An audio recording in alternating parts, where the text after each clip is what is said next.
Selangor mencatatkan kes keganasan rumah tangga tertinggi berbanding dengan negeri lain dalam tempoh 3 tahun lalu. Ketua Polis Selangor, Datuk Husin Omar Khan berkata, bagi tempoh Januari hingga Ogos tahun ini, 813 kes keganasan rumah tangga dilaporkan di negeri berkenaan.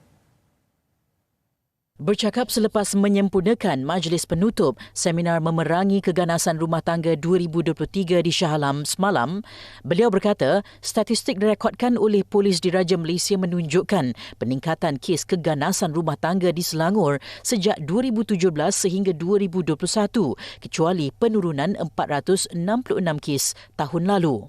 Datuk Husin berkata bagi tempoh Januari hingga Ogos lalu, jenis kesalahan keganasan rumah tangga yang paling banyak dilaporkan adalah mendatangkan cedera 593 kes, ugutan 153 kes dan khianat 49 kes.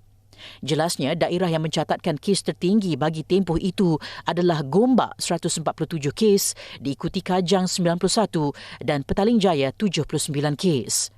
Daerah yang mencatatkan kes terendah adalah Shah Alam 21 kes, Sabak Bernam 25 dan Sungai Buloh 26 kes. Alright, Assalamualaikum warahmatullahi wabarakatuh and greetings to everyone. My name is Khairul Ikon Muhammad Kerazaman, and as you can see from the previous video, today I'm going to talk about domestic violence. So first, we need to know what is domestic violence. Domestic violence is abuse or abusive or violence that committed by a person to another person that within a same family. So people who commit this domestic violence are usually trying to control the person that act as a victim. In the past, in 1990 or so, the domestic violence is categorized as a small matter or family matter, but within the Domestic Violence Act 1994, the domestic violence is no longer a private matter within the family, but it considered as a crime in this country. So next we're gonna go to phase of domestic violence of cycle of violence. The first phase that we can see through the abuser is tension building. Is phase 1. Phase 1 is tension building, phase 2 is explosion, and phase 3 is remorseful or honeymoon. So in this phase 1, tension building, you can see that the abuser is in the tension, a really high tension. This phase 2, explosion. In the explosion phase, the abuser cannot contain their anger and release it at the victim. So this will lead to the violence in this family. Now we're gonna talk about the last phase in the cycle of violence, which is honeymoon or remorseful. In this phase, you can see that the abuser will approach the victim and ask for forgiveness. And in this phase, usually the partner or the victim will cease their report or take back their complaint from the police station. This is because they want to give the partner the second chance to take responsible to what they done. Alright, now we're gonna talk about why the abuser engage in violence. So why the abuser engage in violence is first to gain power and control in the family. Usually as a head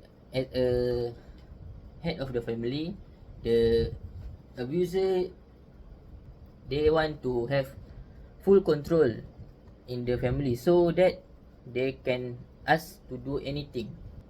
Second is family factor. The abuser can be raised in the violent environment, so they are gonna pass it down to the family, and the family gonna be abused also. Next is social factor. Social factor is we're gonna talk about the tradition. There are certain tradition that say that the woman cannot be a decision maker in the house. They are gonna have a argument about this in the house, so it will lead to the abuse.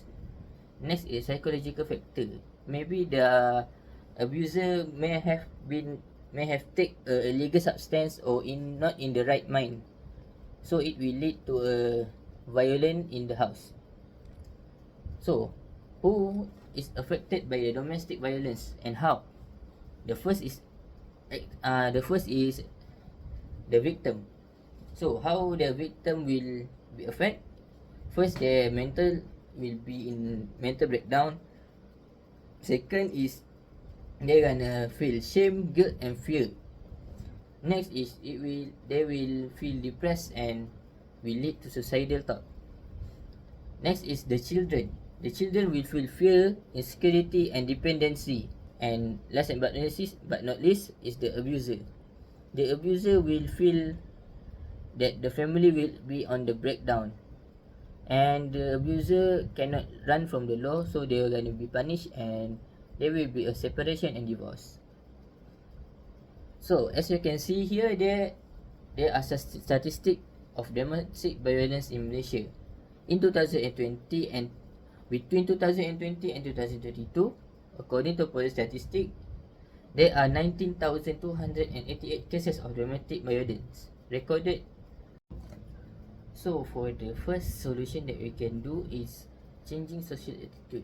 One of the most critical steps in avoiding domestic violence is changing how people or society view women. Next is improve access to education, economic opportunities. Improving access to education and economic opportunities for women can also help to prevent domestic violence. So this is because with the good economics or with a no finance, the woman will less likely to experience domestic violence as they are not dependent to their partner for so long.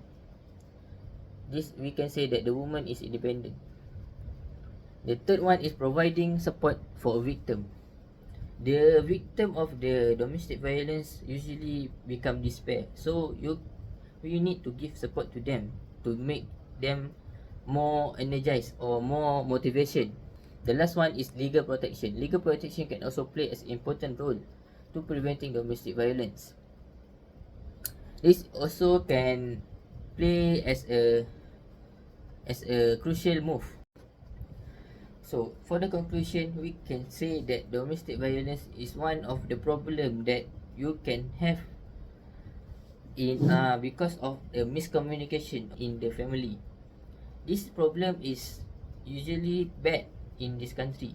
So in order to prevent this from happen, we can take that a good communication can lead to a good environment, and a good environment can lead to a good family. So I think that's all from me. Thank you, and Assalamualaikum warahmatullahi wabarakatuh.